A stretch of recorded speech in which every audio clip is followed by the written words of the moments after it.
বৈষম্য বিরোধী ছাত্র আন্দোলন চলাকালে নারায়ণগঞ্জে বাড়ির ছাদে খেলার সময় গুলিতে নিহত ৬ বছরের শিশু রিয়া গোপের মৃত্যুতে মামলা করেছে পুলিশ। ঘটনার ১১ মাসেরও বেশি সময় পর বুধবার রাতে নারায়ণগঞ্জ সদর মডেল থানার এসআই আবু রায়হান মামলাটি করেন। মামলায় অজ্ঞাত ১৫০ থেকে ২০০ জনকে আসামি করা হয়েছে।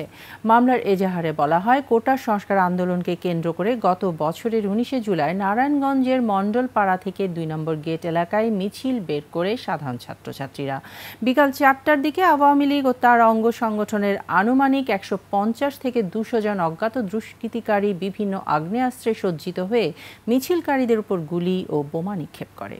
সেই সময় উভয় পক্ষের মধ্যে সংঘর্ষ শুরু হলে আওয়ামী লীগ তার অঙ্গ সংগঠনের দুষ্কৃতিকারীরা এলোপাতাড়ি গুলি করতে থাকলে নয়ামাটি এলাকায় ৪তলা বাড়ির ছাদে খেলাধুলা করা রিয়া গোপ মাথায় গুলিবিদ্ধ হয়।